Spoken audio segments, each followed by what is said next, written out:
헬지옥 수준으로 올라가던 그래픽카드 가격이 개떡락했습니다. 근데 엄밀히 말하자면 이건 떡락이 아니고 원래 비정상이던 게 이제 정상화가 되고 있는 거라고 봅니다. 아무튼 이번 시간은 그래픽카드 가격 위주로 한번 살펴보겠습니다. 다나와에서 그래픽카드와 관련된 데이터 털어온 거 저랑 같이 살펴보시죠.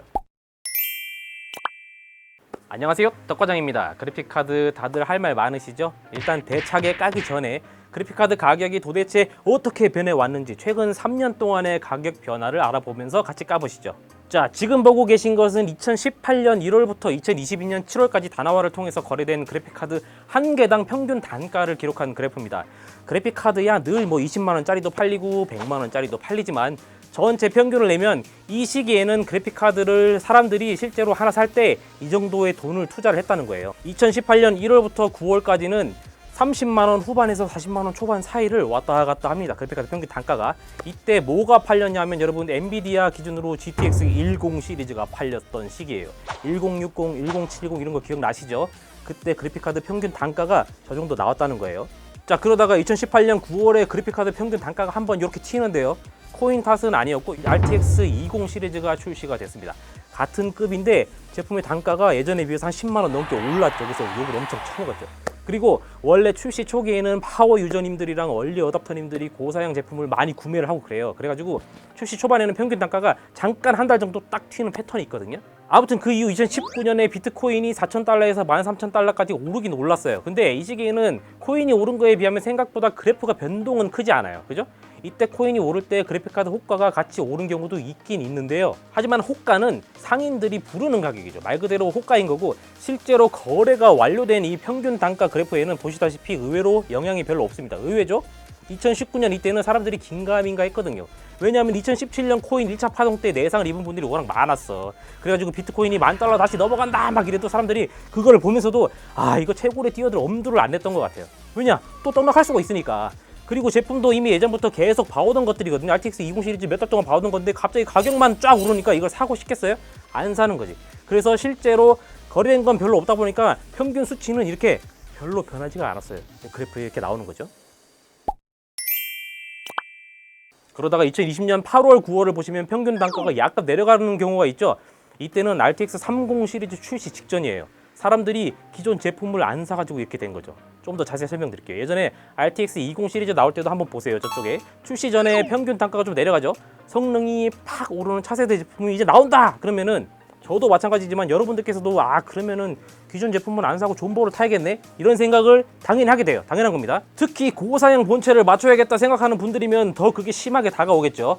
그러다 보니 보급형 그래픽카드만 잔잔하게 팔리는 시기고 고급형은 안 나가다 보니까 차세대 제품 출시 직전에는 이렇게 평균 단가가 이렇게 내려가는 그래프가 나오게 되는 거예요. 2020년 4분기가 왔죠. 드디어 RTX 30 시리즈가 등장을 했습니다. 출시되자마자 얘네가 한 방에 평균 단가를 20만원이나 올려버렸어요. 그리고 그게 내려오지 않고 유지가 됩니다. 이렇게 유지가 되는데 이거는 좀 예외적인 경우예요. 왜냐? 원래 신제품이 나와도 하이엔드급 그래픽카드는 구매하시는 분들이 한정적이에요. 그래서 얼리 어답터 뿐이란 말이야. 그래서 초반에 구매 러시한 게 첫 달에 딱 반영이 되고 그 다음 달부터는 이 얼리 어답터 분들이 수요가 쫙 빠지면은 단가도 이렇게 살짝 내려오는 게 정상이거든요. 옛날 한번 보세요. RTX 20 시리즈 때는 그렇거든요. 이런 느낌으로 말이죠. 이렇게. 근데 2020년 4분기에 나온 RTX 30 시리즈랑 라데온 6000 시리즈 얘네들은 성능이 좋아도 너무 좋아버린 거죠.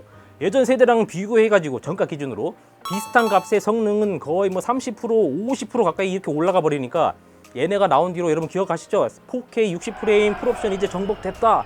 144Hz는 이제 기본이다. 이런 말들이 막 나오고 그랬어요. 그래가지고 이게 기본 가격이 좀 세긴 센데 싶어도 성능이 워낙 좋아가지고 가성비는 예전보다 1.3배, 1.5배가 나오니까 구매자분들이 평소랑 좀 다른 패턴으로 그래픽카드에 돈을 더 많이 투자를 하게 된 거예요. 그 결과 이렇게 평균 단가가 쭉 오른 것이 안 떨어지고 계속 이렇게 유지를 하면서 더 오르게 되는 일반적이지 않은 초반 상황이 만들어졌습니다. 그리고 이때 여러분 기억하시나요? 전 지구를 상대로 사기친 개똥게임 사이버펑크 2077이 마케팅비로 1000억을 태우면서 여러분 고사양 본체 준비하셔야 돼요 막 이러던 시기거든요. 네, 저도 책임이 좀 있어요. 그래서 사이버펑크 2077 하려고 이때 RTX 30 시리즈, 라데온 6000 시리즈 글카 무리해서 구매하신 분들도 많았습니다. 그게 다 반영이 된 거죠. 근데 따지고 보면 그분들이 진정한 승리적인 해요. 그러니까 제값에 구매해가지고 오랫동안 잘 쓰셨으니까. 아, 나도 그때 바로 샀어야 되는데 아무튼 2020년 10월, 11월 그리고 12월 초까지는 제가 방금 말씀드린 상황이 쭉 벌어지면서 RTX 30 시리즈 고급 제품들이 엄청 인기여가지고 잘 팔려서 이렇게 조금은 순수하게 평균 단가가 이렇게 올라간 케이스로 분석되고 있습니다. 이때도 슬슬 코인이 광기가 오고는 있었어요. 하지만 아직 채굴 시장이 코인에 뛰어들어야 돼? 말아야 돼? 이렇게 약간 망설이던 시기였기 때문에 글카 각각의 가격이 막 미친 듯이 막 올라가던 그런 시기는 아니었습니다. 그랬는데 2020년 12월 중순부터 드디어 사고가 터지죠. 그 전까지는 자 비트코인 기준으로 1000만 원대에서 천천히 오르고 내리고 이러던 비트코인 가격이 2020년 12월 딱 이때부터 갑자기 비트코인이 2천만 원 찍고 3천만 원 뚫고 막 이렇게 막 올라가기 시작했거든요. 그동안은 야 가냐? 가냐 하면서 간보던 채굴업자들이 이제 전기세 내도 무조건 이득이다. 비트코인 3천만 원 넘어가면서 이렇게 돼버리는 거예요. 그래서 딱 이때를 기점으로 12월 초중순을 기점으로 시중의 글카가 모조리 씨가 마르기 시작합니다. 중국이나 글로벌 시장에서는 초대형 채굴업자들이 그래픽카드 제조사 총판에 찾아가가지고 막 트럭 대기로 제품을 다 사간다더라. 이런 소식이랑 사진들이 막 공공연하게 나돌 정도였어요, 이 시기에. 그리고 채굴 그거 하면은 돈 좀 번다는데 나도 좀 해볼까 하는 개인분들까지 이때 막 뛰어들기 시작하면서 글카가 그냥 나오면은 가격이고 나발이고 모조리 그냥 다 팔려버리는 시기가 됩니다. 이때 유통사 관계자들 피셜로는 글카가 세계적으로 씨가 다 말라가지고 국내에 수입되는 물량 자체가 거의 없는 확 줄어들었다 뭐 이런 시기가 오게 된 거죠. 그럼 어떻게 돼요? RTX 30 시리즈, 라디온 6000 시리즈 성능이 좋아가지고 수요는 많은데 그래픽 카드를 시중에서 구할 수가 없게 되니까 어떻게 돼버렸을까요? 여러분께서도 아시다시피 물건 가진 사람이 왕인 기형적인 시장이 돼버리는 거예요. 부르는 게 값, 이런 최악의 상태가 돼버렸죠. 자, 그래프를 다시 보시면 국내 그래픽 카드 시장의 평균 단가가 2020년에는 3, 40만 원 왔다 갔다 했잖아요. 근데 2021년 2월에 보세요. 60만 원. 4월에는 80만 원. 불과 몇 달 만에 평균 단가가 2배가 돼버렸어요. 그럼 거기서 끝나느냐? 아니죠. 더 있어요. 코인 가격이 역대 최고점을 찍었던 2021년 10월, 11월 이때 보세요. 그래픽카드 평균 단가 90만 원을 돌파해버립니다. 야, 이 시기에는 여러분들이 컴퓨터 본체를 맞출 때 그래픽카드에 평균 90만 원을 투자했다는 이야기예요. 예전 같으면 90만 원이면 그거 맞나? 90만 원이면 하이엔드 그래픽카드 가격인데 이 시기에는 90만 원으로도 중급, 중상급 그래픽카드밖에 못 샀어요. 걔네들이 90에서 120만 원 막 이렇게 했으니까 말이죠. 이건 정말로 정상이 아니죠. 뭐 글카 값이 떡상했다 그러는데 제 생각으로는 떡상이 아니에요. 그냥 비정상인 겁니다. 앞으로 이런 상황은 좀 안 생겼으면 좋겠어요. 요즘 뭐 자동차도 신료품도 뭐 온 세상이 자고 일어나면 가격 올린다 그러죠. 반도체 때문이다, 배터리 때문이다, 전쟁 때문이다 뭐 이렇게 말이 많고 제각각 이유도 있고 핑계거리들이 있는데 아무튼 저희 같은 소비자 입장에서는 제조사가 슈퍼갑인 이런 상황이 썩 달갑게 느껴지진 않네요. 그나마 다행스러운 건 2021년 11월을 기점으로 코인 시세가 좀 빠지기 시작했다는 거예요. 보시면 그래픽카드 시세도 이때부터 코인 시세랑 비슷하게 빠지고 있습니다. 이더리움이 그래픽카드로 채굴하는 걸 그만둔다 하는 이런 이슈도 있기 때문에 당분간은 채굴 붐이 시들한 이런 상태가 좀 유지되지 않을까 하는 기대를 하고 있어요. 다시 그래프로 돌아가서 2021년 11월에 평균 단가 90만 원을 넘기던 그래픽카드 22년 들어오니까 70만 원대로 내려와가지고 좀 버티다가 5월부터는 다시 한번 쭉 빠지면서 7월에는 59만 원까지 내려왔네요. 아마 8월 수치는 제가 다음에 통계를 내보면 더 많이 내려와 있을 거예요. 특히 고사양 글카일수록 최근에 가격이 많이 빠진 게 특징인데 채굴장에서 고사양 글카를 주로 썼기 때문에 그동안은 고사양 모델이 채굴 수요가 너무 많아가지고 제조사들이 집중적으로 고사양 모델을 많이 찍어냈다는 의견들이 많거든요. 그러니까 갑자기 채굴 붐이 꺼지면서 재고도 그만큼 많이 생겼을 거고 조만간 다음 세대 나오는데 이거 고사양 비싼 제품 재고 끼고 있으면 큰일 난다 싶으니까 빠르게 처분하려고 이 고사양 제품들 가격을 공격적으로 박살내는 게 아닌가, 이런 분석이 커뮤니티에서 많이들 나오고 있습니다. 이거 저도 합리적인 분석이라고 봐요. 실제로도 고사양 글카들 지금 뭐 어떤 건 출시가보다도 훨씬 싸게 팔린다 어쩐다 하면서 매일매일 이슈가 되고 있죠. 하지만 일반 소비자분들이 많이 구매하시는 보급형, 중급형 그래픽카드, 얘네들은 2022년 8월 기준으로는 아직 출시 가격까지 못 내려온 제품들도 좀 많아요. 예전에 그 정도 등급의 그래픽카드가 팔리던 가격대랑 비교하면 아직 멀었죠. 그것들도 정상화 되어야 되잖아요. 그리고 지금 다음 세대 글카에 대한 루머도 막 하루하루 계속 풀리고 있는 시점인데 이 재고들 끼고 있어가지고 좋을 게 없거든요. 하루라도 빨리 그래픽카드 가격이 정상화 되어가지고 이 세기말이잖아요. 세기말에 걸맞는 합리적인 가격대가 되었으면 좋겠습니다. 자, 좀 핀트를 바꿔볼까요? 그래서 이번 글카 가격 헬지옥 현상으로 누가 이득을 본 건가? 누구를 좁혀야 되나? 그래픽카드 값이 2배 넘게 뛰었을 때 정말로 이렇게 팔짱 끼고 웃을 수 있는 곳 어딜까요? 일단 확실한 건 글로벌 제조사들이겠죠. 만들기만 하면은 게다가 가격을 비싸게 불러도 그냥 차떼기로 다 팔아가니까 뭐 여기는 충분히 웃을 수 있었겠죠. 합리적인 뭐 추론? 뭐 이렇게 볼 수 있겠죠. 다만 이 제조사들이 공식적으로 우리 글카 비싸게 팔아가지고 엄청 남겨 먹었어 막 이러면서 배 두들긴 건 아니니까 매출 같은 걸 보면서 우리가 추측만 할 수 있는 상황이에요. 글로벌 제조사를 제외한 그 아랫단계의 나머지들은 어떨까요? 가격이 워낙 뛰니까 하나 팔아가지고 예전보다 더 많이 남기고 이런 경우는 뭐 분명히 있었을 거라고 봐요. 이건 근데 사실 도덕적으로는 지탄받아도 할 말 없는 거죠. 예, 뭐 횟감도 아니고 공산품이 시가가 뭐야 시가가. 하지만 이들도 뭐 다들 글카값 올라서 매출이 엄청 뛰었다, 배 두들겼다, 빌딩 올렸다 이런 건 아니라고들 하죠. 왜냐? 시중에 글카가 팔고 싶어도 없어. 하나 팔면 많이 남지만 팔고 싶어도 없다는 거예요. 그리고 가격만 엄청 올라갔기 때문에 글카가 문제가 아니고 컴퓨터 자체가 안 팔려버리고 그래가지고 실질적으로는 매출이 확 줄었다는 거예요. 이 시기에 그래픽 카드 가격이 2배 이상 뛰면서 PC 전체 시장 판매량은 엄청 낮아졌거든요. 그래프를 보시면 글카 가격 그래프가 이렇게 올라가면 PC 시장 전체 판매량 그래프는 완전히 거꾸로 이렇게 내려 박히고 있죠. 게임용 본체가 예전에는 봐봐요. 100만 원이면 적당히 중간급 본체를 샀는데 이때는 그래픽 카드 가격이 미쳐가지고 중간급 본체 사려고 하면 거의 뭐 150만 원, 160, 170을 줘야 되네.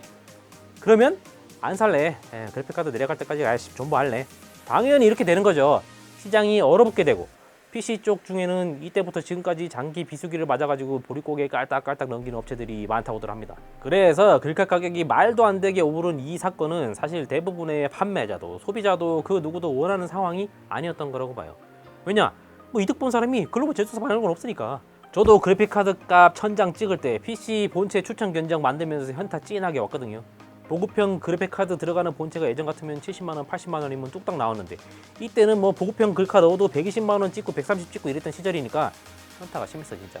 그거 만들어가지고 올리면 맨날 네 용팔이냐 부모님 잘 계시냐 이런 악플 우수수 달리거든요. 아마 저는 엄청 오래 살 거예요. 이때 욕을 하도 많이 먹어가지고. 아무튼 결국 이 그래픽카드 가격 광기의 시기에 웃은 건 채굴업자 글로벌 규모의 제조사들 뿐일 것 같다는 생각이 좀 듭니다. 사실 뭐 제조사들도 코인 가격 폭등까지 의도했다거나 뭐 미리 예견한 건 아니었겠죠. 아니었을 수도 있죠. 아무튼 근데 결과적으로는 그 아랫단계에 있는 사람들, 특히 최종 소비자들, 우리들은 완전 봉된 거고 글카 산 사람도 글카 못 산 사람도 대부분 피해보고 상처만 남은 시기잖아요 이게. 그러니 AMD, 엔비디아 그리고 그 밑에 있는 글카 제조사 본사 여러분, 그 속죄의 의미로 다음 세대 글카는 시원하게 가성비 좋고 제품 물량 넉넉하게 출시들 해줘봐. 저도 욕 안 먹고 당당하게 본체 추천 견적 만들고 싶어요. 그리고 마지막으로 다른 데이터들도 간단하게 몇 가지 소개를 해드리겠습니다. 올해 기준으로 N당 대 암당 비율이 어떤가요?